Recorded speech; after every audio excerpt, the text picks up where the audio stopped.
Welcome to this tutorial on how to create and edit Excel charts in C#. How's it going, everyone? In this tutorial, we'll learn how to create and edit Excel charts using the IronXL library in a C# application. Ensure that you have IronXL NuGet package installed in your project. If not, you can easily install it via the NuGet package manager. So we're going to jump into the program CS file. And in the program CS file, start by importing the IronXL namespace and setting the license key for IronXL. Load an existing Excel workbook from file using workbook.load method. Retrieve the default worksheet where the chart will be created using workbook.default worksheet.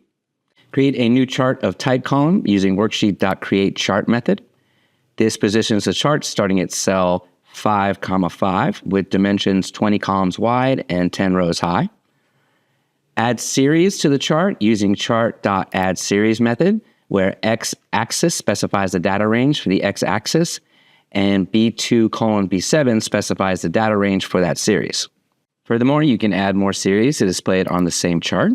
Here, I've added data from columns C and D.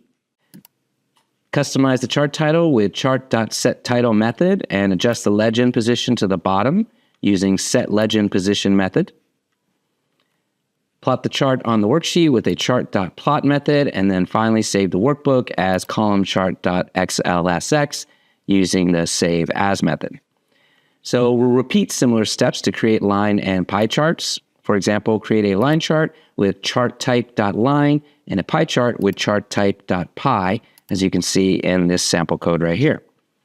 So load an existing chart from piechart.xlsx for editing using the workbook.load method. Retrieve the chart from the worksheet using worksheet.charts and modify properties such as legend position and chart title with legend position.top and chart title as edited chart. Save the workbook after editing as edited chart.xlsx using the save as method. And lastly, you can also remove a chart from the worksheet using the remove chart method and save the updated workbook as remove chart.xlsx. So let's go ahead and run the application and wait for the processing to complete. All right, so here's the output. The charts are perfectly added to the respective Excel files. The edited chart shows correct changes, and the chart is removed from the remove chart.xlsx. So by following these steps, you can create, customize, and edit Excel charts programmatically in your C# applications using IronXL. We hope you found this tutorial helpful. Don't forget to subscribe for more useful tutorials from Iron Software. And if you want to get started with IronXL, go ahead and sign up on the trial site and continue to download and install the package and experience the power of the software firsthand. Go ahead, click the link below in the description. Check it out for yourself.